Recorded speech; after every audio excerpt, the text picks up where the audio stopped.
we started in one little room that the cable company allowed us to use, and it grew so fast we ended up in the cable company's attic, recruiting and building our staff while we built the studio. That's the launch of ESPN. That's September 7th, 1979. That set was wrapped in plastic, and SportsCenter ran from there for about 6 weeks while we finished building the building around it.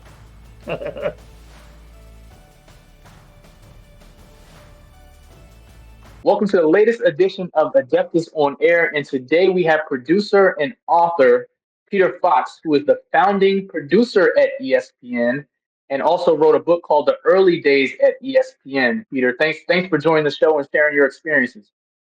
Jimmy, it's been a long time, and it's been a fun run, and saying thank you to the I call us the grunts who started ESPN.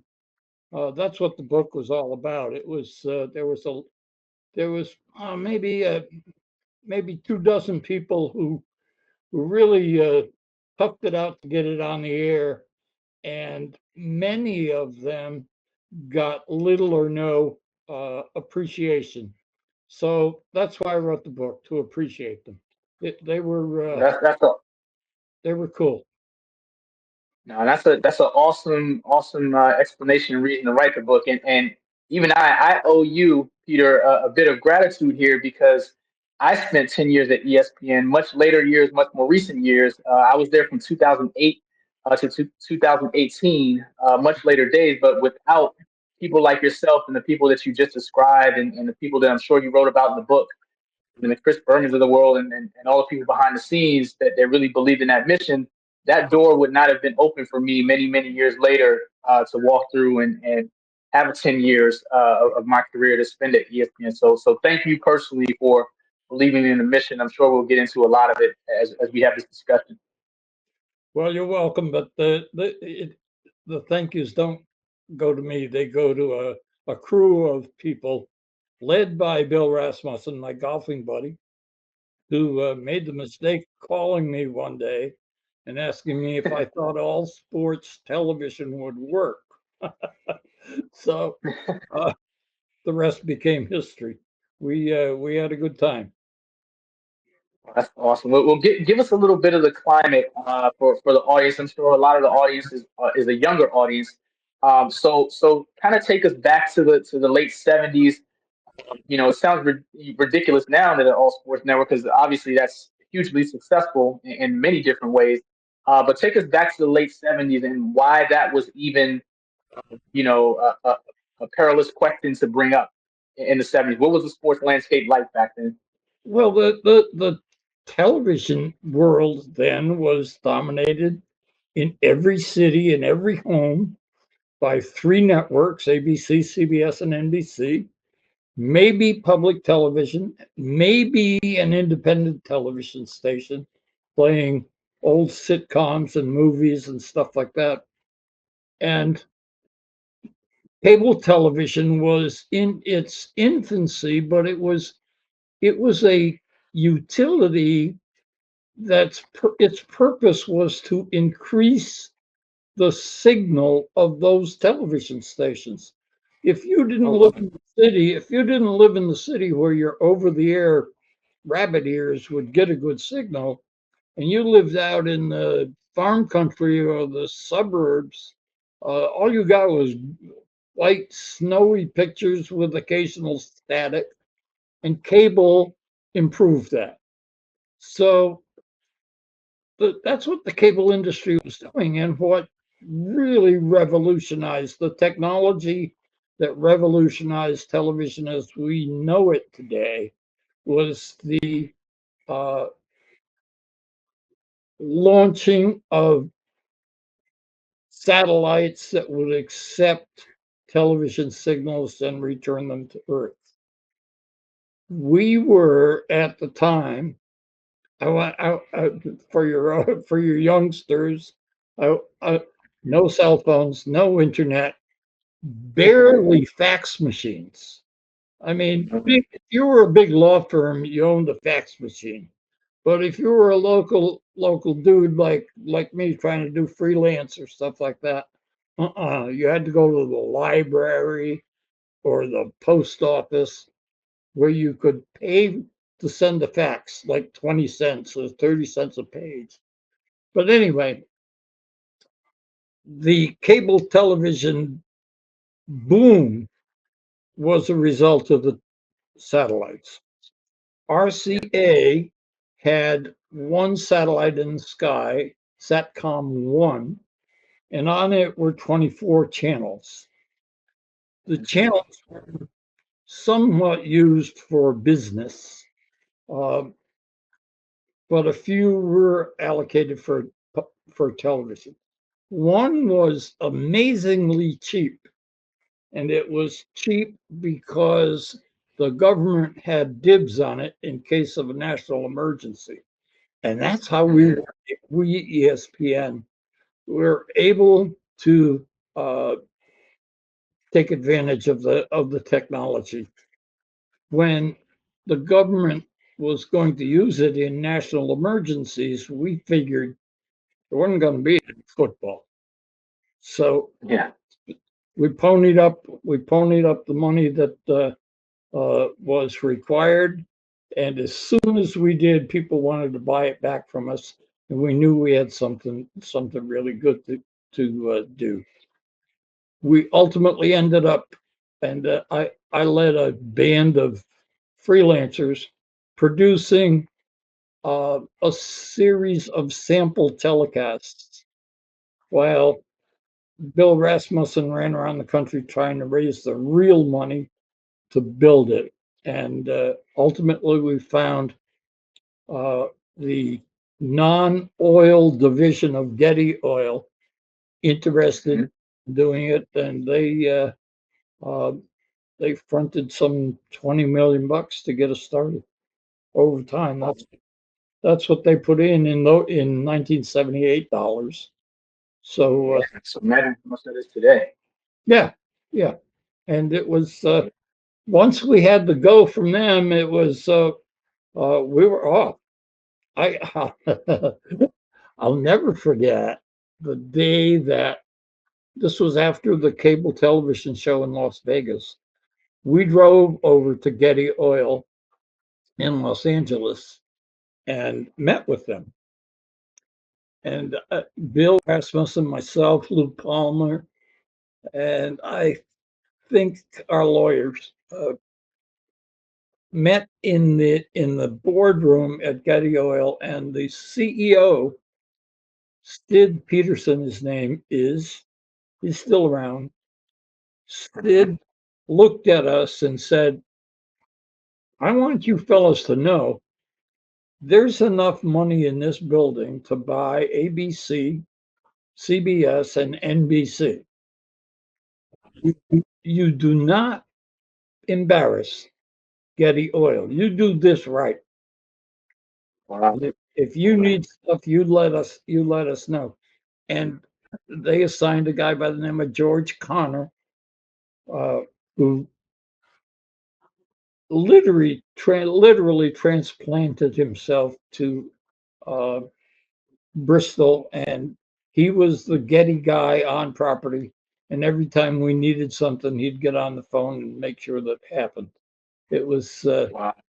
it was an amazing 300 days. That's Wow. how I measured the book. The book is funny. The ending of the book is when we sign on the air.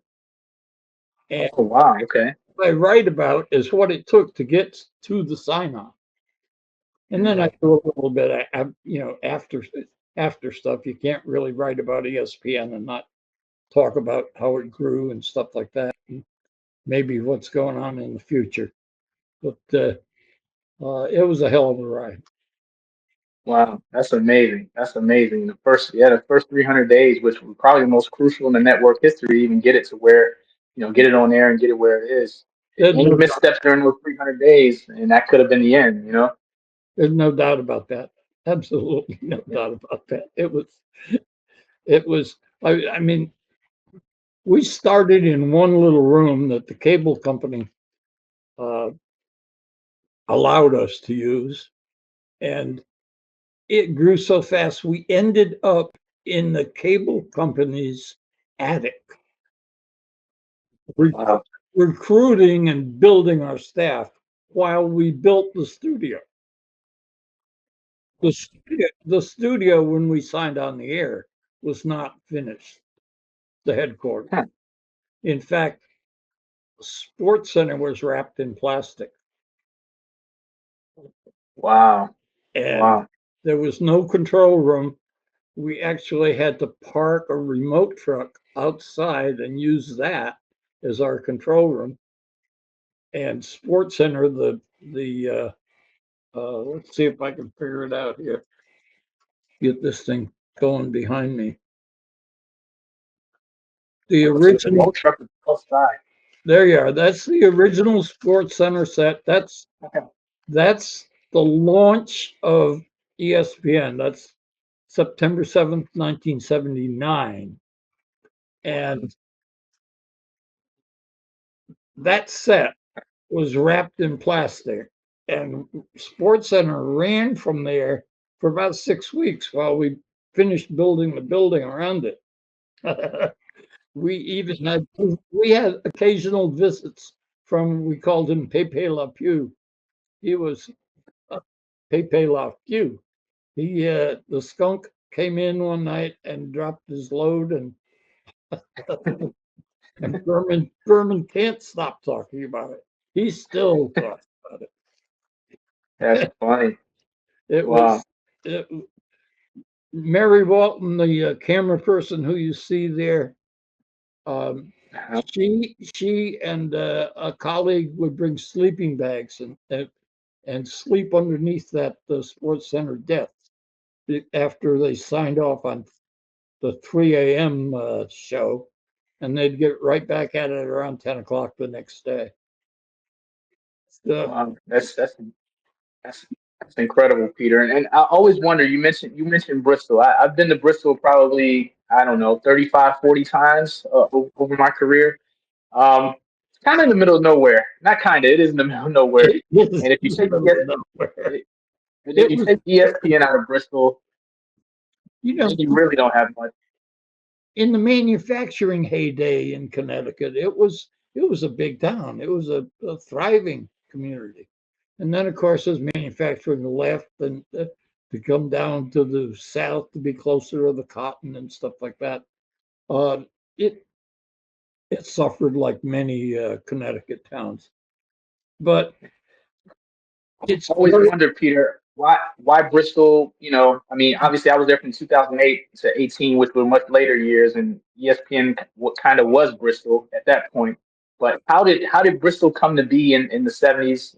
Of all places that they could have broadcast from, why Bristol? the mayor of, because we were all Connecticutites, we were mostly in the Farmington Valley, uh, and the mayor of Bristol knew Bill and understood and understood our vision. And there was a redevelopment project where he essentially gave us the land. And because we were so broke, that's where we ended up. And still there to this day. How many acres of land is that now? Uh, Lordy, I don't know, but I just a few weeks ago came back from the 45th uh, ESPN alumni reunion, and we had a tour. We had a tour of the satellite farm, the dishes. I remember when we first put up the dish in front of our first building. The guy across the street complained he thought it was going to cause his wife cancer, with the microwave stuff. So we called the cops on us. oh wow. We had to we had to That's assuage. yeah. Yeah, that's crazy. Just the time and how different things were. So you, as the founding producer in at ESPN, I assume your first show was Sports Center, or what were your first roles at the company as founding producer? My first telecast were a basketball game, followed by a Okay. whole bunch of different sports at UConn that we put up on the satellite to um, develop a a promotional package that we could sell to cable companies to take our signal in. And when Getty Oil came and infused us with capital, excuse me, they also infused us with uh, the kind of executives from NBC in New York. They literally went to NBC and hijacked their key players.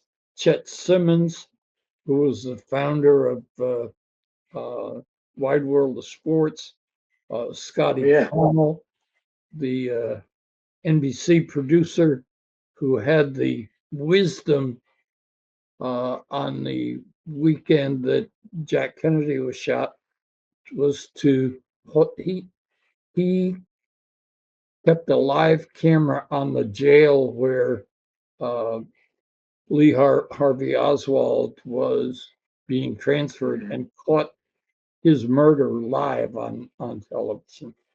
So Wow. Scotty Connell is a legend.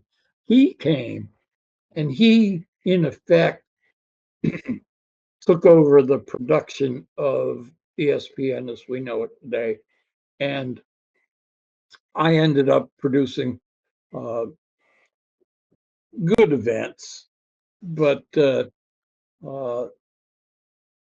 when they asked me to produce arm wrestling, I knew it was time to go. That's So, right. That's right. I remember those days on TV, arm wrestling and bowling and things like that. I was going to ask you, how long did you stay at the network, and what were some of your favorite assignments and well, personalities? 1981, Bill Rasmussen and I were the last of the original crew to leave. So, it was about a 3-year run for us. And my favorite time, it has to be uh, that moment we signed on. Yeah, And yeah. I have a I have a picture of it somewhere where we're in the control room or the fake control room that wasn't working, looking through the glass into Sports Center, and there are a dozen or more of us, and somebody took this still picture, and our eyes are just like it's like the intensity in the expressions on that picture is just it tells the story very very well. Um, Yeah. it That's, Yeah, that has to be the greatest moment. that's amazing. And tell us about the book a little bit more. Like how did they come about? Because I guess my initial question would be, I mean, book's kind of long overdue, right? This story has been in your brain for 40 plus years. How did Yeah, it come about now and get the story out there? you're right about that, and it has been in my brain for a long long time, but I thought that it was not my story to tell. I thought it was Bill Rasmussen's story to tell. It was his idea. And he and I maintained a really good relationship over the years. We worked together on a couple other projects, and one in Florida and another one in the Carolinas. But Bill has been suffering from Parkinson's. And so uh, during COVID, I called him to check on him, and we're having our usual conversation. And I talked to him. I said, somebody needs to write the book. And he said, I can't anymore. It's your job. So with his blessing, I wrote the book so that we would shine the light on those heroic folks who who did it, and they did a heck of a good job. So that's an amazing story. And fast forwarding to the present, I don't know if you watch a lot of ESPN still or not as much, but what are your thoughts of ESPN of today and kind of what it's become? Uh, I guess a multi-layered question. Did you know it would become the behemoth that it is? Just what are your thoughts on all of that on the ESPN of today? Well, of course, there was no such thing as the internet, and so, Yeah. but you know, anybody with this is 2020 hindsight. The answer to this question: anybody with any wisdom might know that technology would bring us to a place like streaming has done to the internet. Yeah, so or to cable. I'm sorry. So I can tell you that Lou Palmer, who was he was the programming counterpart to me in the very earliest days. We would sit and write little things on what we could do, like, yeah, we could do the NFL draft.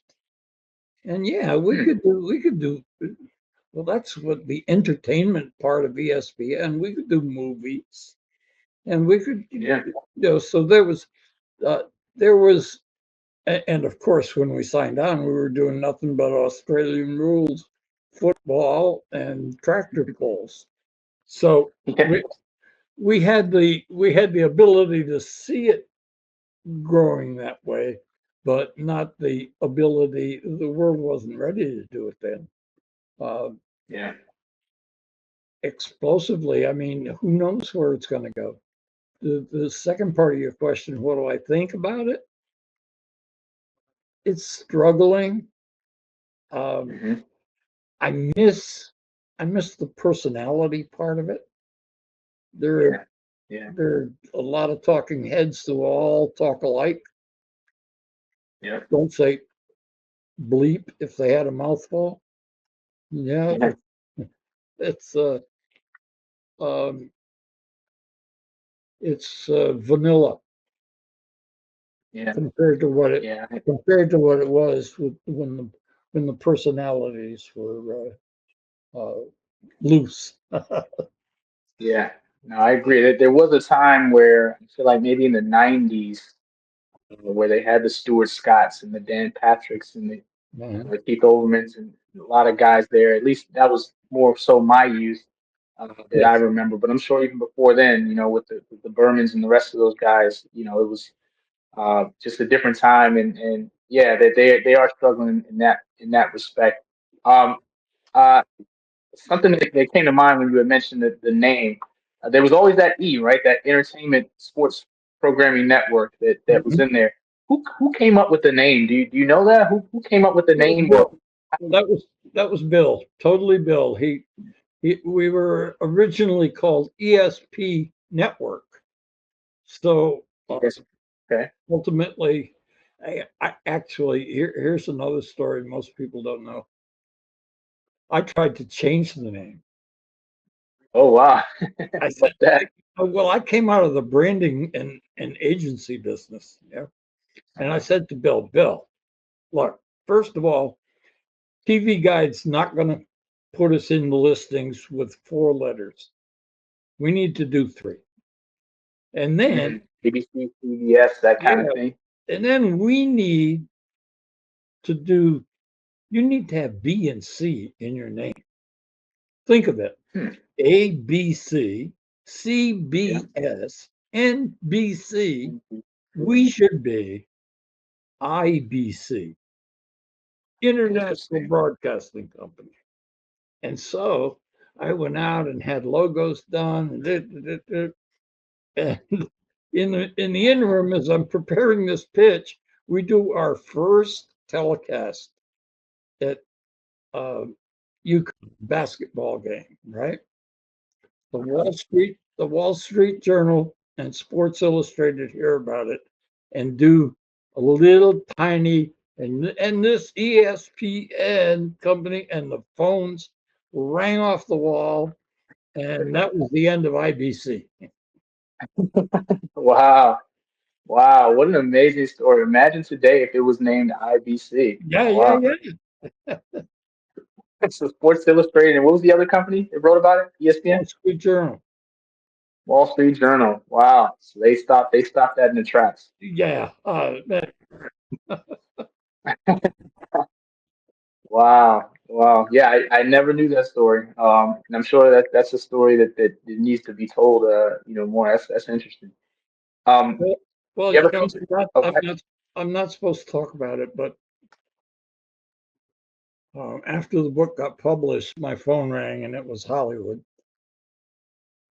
oh, yes, yes. I was going to ask about that, but if that's not I get it. I was going to ask about something in the works, but yeah, if you're restricted to talk about that, that's fine. But it looks like a exciting year, year ahead with that. So that's awesome. Um, Here's what I'm allowed to say. okay, 101 Studios has optioned the book for development of a feature film. that's amazing. That's amazing. Congrats on that, and looking forward to it, man. That's Well, amazing. That's amazing. when you think of who they are, I don't know whether you're a Yellowstone or a Landman fan, but those guys are traveling in pretty good circles. So I'm very Yeah, optimistic. I'm optimistic, but you know how those things go. yeah, yeah. That's There's a true. lot of That's true. maybes. There's a lot of maybes. Yeah. That's true, but you have an amazing story, so I'm pretty optimistic that everything will go as planned with that. Peter, where can we find where can we find the book? Where can the audience find the book? Your social channels, things like that. How can audience purchase the book? Two easy ways: Amazon, of course, and the good bookstores. But if you want a signed copy, go to earlyespn.com, and that'll get to me, and I'll sign it and say whatever you want me to say, or say what I feel like saying, depending upon how it goes, and I'll get it out to you. That's amazing. And Peter, last question I have on the book here is, what was the process of writing like for you? You're kind of digging into a 40-plus-year-old treasure trove of information. Um, Maybe there were some things you forgot that kind of struck your memory and came to mind. But just what was it like, kind of going through that journey of putting a pen to paper on all the stories for you? Well, that's a great question, Jimmy, because there are several authors in the book. Because what I did was I acted as a interlocutor, and I went to people like Bob Lee and Mary Walton and Bob Waller and Chris Berman and the camera people and the engineers and uh, all of us who were in that crew, and asked them to send me their thoughts. Some of them wrote a little mini essay. Some of them just didn't feel comfortable doing it. But it was an assemblage of uh, their thoughts, and I kind of weave the story around them. So it's for me, revisiting with those folks was this wonderful experience. And it's Yeah, funny, we would some of them I hadn't talked to in 20 years, and our conversation, 30 seconds into our conversation, we were right back where we were. And it was cool. It was just it was a great experience. I will say at the end of it, I was exhausted, and it took yeah, me a long time just to refocus. And then, of course, I've gone through the publication routine and what have you. And now I'm maybe 6 or 7 months away from that first publication date. I'm starting to get bored. I'm not young enough to go running around doing stuff. I have to save my energy, but I am still bored. So I said to myself, what the hell can I do? And I mean, I've written for major corporations. I've ghostwritten books for people, and I've never written fiction. So I'm about 4 chapters into a novel, Wow. and who knows? Yeah. I can't, you know, Yeah. like every good writer, I can't tell whether this is good or not. Yeah. That's It true. feels It's it very feels true. good. It feels good, but somebody else has got to tell me it's okay. Yeah. Yeah. No, I know the perspective you're coming from with that. Yeah, that's amazing. That's good. You always have that writing skill, and that'll never go away. So if you find that inspiration, to go with it, to go with the story, then absolutely use it. So that's amazing, Peter. Well, huge thanks again, Peter. It was great conversation. Everyone, make sure you check out the book, The Early Days of ESPN. What's the publishing date? Is there an approximate publishing date? Oh, it was published in April of Okay. no, I'm sorry, it was published in June of this year, Okay. of So make last year. sure you absolutely make sure you go out and get the book, and Peter will even sign it for you as well. So, Peter, huge thanks again. Thanks for the knowledge, the stories. Look forward to everyone checking out the book, The Early Days of ESPN. And thanks for joining Adeptus On Air. Thanks for listening to Adeptus On Air. If you like this episode, please subscribe and leave a review. The views and opinions by the podcast speakers and guests are solely their own and do not reflect the opinions of Adeptus. This podcast provides general information only and is not intended to constitute advice.